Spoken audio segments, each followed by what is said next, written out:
Hello, guys. Welcome back to Affirmations. I want to thank my subscribers, any new subscribers, as well as those that are just swinging through. I really appreciate it.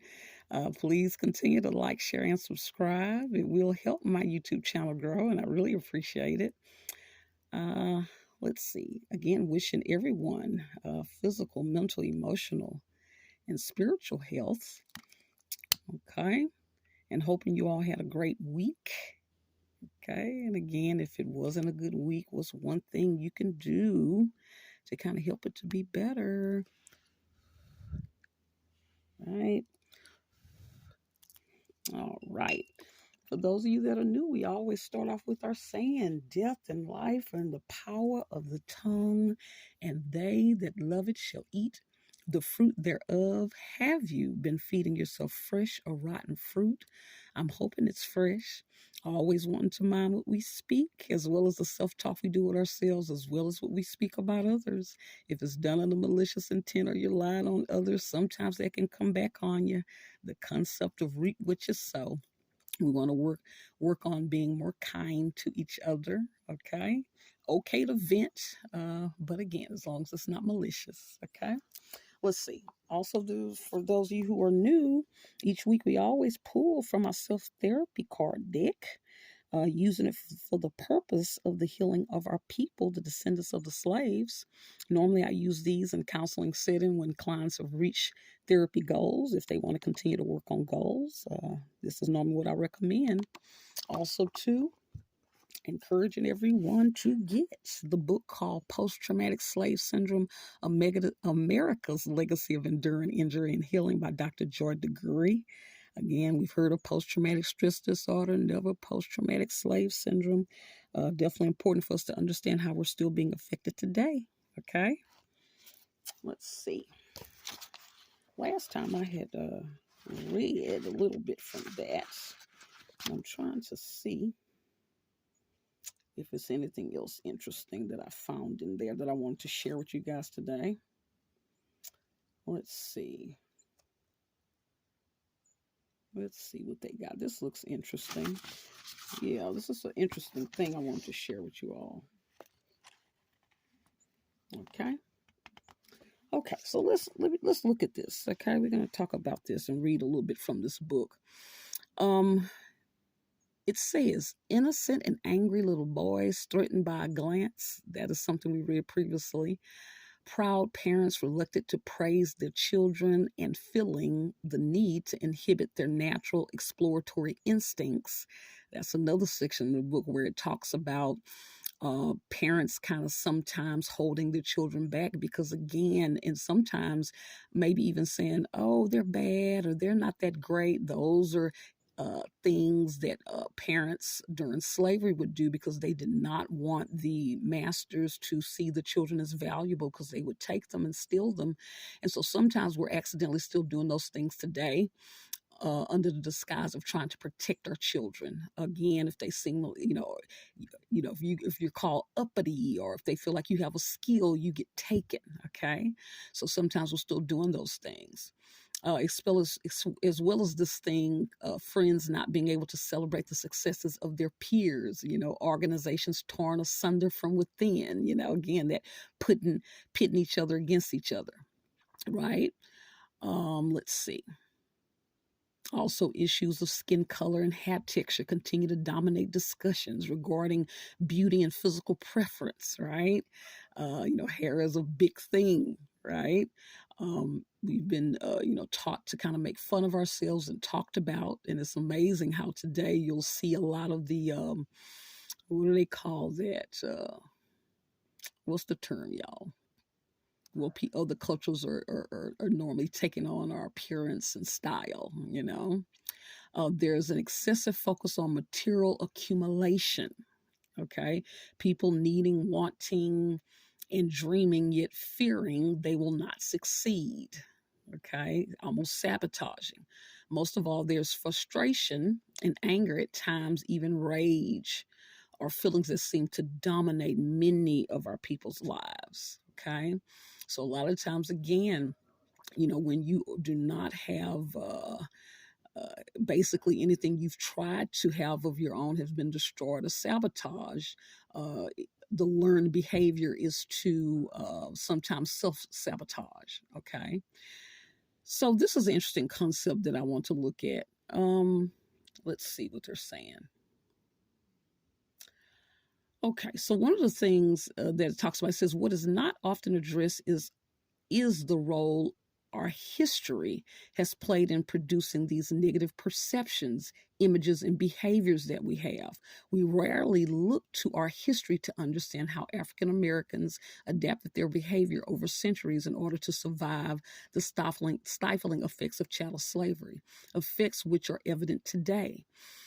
This is Dr. Joy DeGury speaking. She says, I believe that the behaviors in the scenarios described above, as well as many others, are in a large part related to transgenerational adaptations associated with trauma, past and present, from slavery and ongoing oppression. I have termed this condition post traumatic slave syndrome, or PTSS. So, what is trauma? Trauma is an injury caused by an outside, usually violent force, event, or an experience. We can experience this injury physically, emotionally, psychologically, or spiritually. Traumas can upset our equilibrium and well being. If a trauma is severe enough, it can distort our attitudes and belief. Such distortions often result in dysfunctional behaviors, which can in turn produce unwanted consequences. Since even one traumatic experience can result in distorted attitudes, dysfunctional behaviors, and unwanted consequences, this pattern is magnified exponentially when a person repeatedly experiences severe trauma. And it is much worse when the traumas are caused by human beings. Recent research in the field of epigenetics have revealed that trauma can actually impact an individual's DNA, and the manifestation of the traumas experienced by prior generations can be passed along genetically to future offspring. Look at that. So I wanted to share that with you all. Very interesting. It is a genetic correlation, okay? This is some deep concepts, something to think about. That again, not only are we repeating behaviors, but even DNA wise, there's trauma within the DNA, okay? Not saying that it can't be healed, but if nothing else, learning this and understanding this so you can have more empathy for yourself and your people. Okay. So again, important book, and we'll continue to read from it. Okay. And also too, very interesting. If trauma can be passed down. It's very interesting. It would be interesting for them to do research of what other things can be passed on genetically. I look at cruelty. Is that something that could be passed on genetically? Or, I don't know. That's an interesting concept because trauma normally is kind of connected to this kind of trauma DNA. But yeah, but also too, I do believe, our historical oppressors also are traumatized as well by witnessing certain things, participating in things. I don't know genetically if it affects them on some level. I don't know if it encourages certain behaviors or to continue certain negative behaviors. That's something that hadn't been researched, but it's very interesting. This is something that hadn't been looked at. Okay, so let's see what we're going to get. Again, those of you who are new, I'm grabbing the stones, I'm mixing them in the bag, and I'm going to see what we're going to speak from. Okay, we had got this one. I think the last week we got the green fluoride again, looking at our health and diet. Okay, and definitely health and diet can affect our mood as well as our genetics and DNA. Okay, again, do check out information regarding Dr. Sebi. He has passed away now, but he talked a lot about how you can reset your DNA again with fasting and things like that. So again, food can, they talked about GMO foods and these kind of lab grown foods and how foods strengthen and heal our DNA, but supposedly they've even talked about how food sometimes can even affect and change DNA. Okay, so do look that up. It's a lot out there. Okay, let's see. I'm gonna split it down the middle, and I'm gonna pick this one. Let's see what it's saying. What are some alternative medicines that I've been following or meaning to try, such as net? This is that word. We ain't got this card before. Let's see my pronunciation. Naturopathy, yeah, acupuncture, Reiki. What is in what is my view on these, and how can they help my issues? Okay, and the naturopathy has to do with just normally herbs and herbal type of medicines. Things that are natural herbs. Okay. Yeah, we've gotten this card before, and it's interesting. We talked about Dr. Sabi. Yeah. Again, and again, we also talked about last time how acupuncture and Reiki healing, a lot of these things that we think are other cultures, a lot of times is even connected to our people. Again, we always talk about the cradle of civilization. Again, we're the parent race, and we spread all over. And so again, with admixtures and wars and different things, other groups came about, but the core cultures of science, foods, anything you can think of, music, derived from our people. Okay. There is a great YouTube channel I want you all to check out. I'm going to post in the community tab a video from that particular YouTube wall that I want y'all to like and subscribe. It goes into depth detail about different cultures and the connections to Africa. But it's called, I think is it called Without History. That's the channel. Okay. But I am going to post in the community tab. And also too, each week I will be posting, normally something in the community tab. A lot of times videos I want you all to check out. Okay.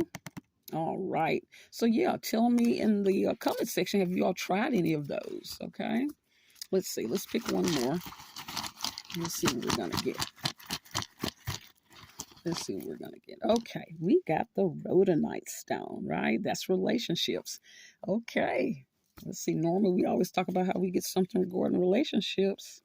And important that we get it. Again, that's one of the main things that was destroyed and affected during slavery that still affects us today. Okay, so it only makes sense that we would be talking about this topic. Okay, let's see what it got. Which family member do I have a complicated relationship with? What is the reason for it? How do I feel about this person? Is there anything that could be done to improve it? This is interesting. And a lot of times it's never discussed. A lot of times you'll have a complicated relationship with a person in the family and people kind of ignore it, or it's never discussed. It's very interesting, but deep down you can just feel something's off. So do a journal and take pencil to paper. Why do you feel like you have a complicated relationship? Okay. And sometimes what's interesting is a lot of times when you're having a difficult relationship with a family member, a lot of times it's because you may remind them of someone. You may be something about you that triggers them either in a negative or a positive way, or even sometimes with jealousy. Let's say if a family member sees you and you have a particular talent or something about you, it can cause some conflict, especially if their experiences have been something where they've been denied, and they feel like maybe you're may be able to have certain opportunities that they won't be able to have. Okay, or you remind them of a family member that maybe hurt them, or you are just complicated because again sometimes just even dealing with you know, I know I talk about age is a thing as well. Sometimes older people will kind of have tension sometimes with younger people. It's difficult sometimes aging. Um, you'll see some older people that very much encourage younger people. They're happy for them, but then sometimes it can bring, and it makes sense, can make people sad when they're getting older and they see youth. Sometimes they want to tear them down, or they're jealous of the fact that they have their life ahead of them. And so if you're struggling with that, we do encourage you to take pen to paper. And again, that has to do with greed.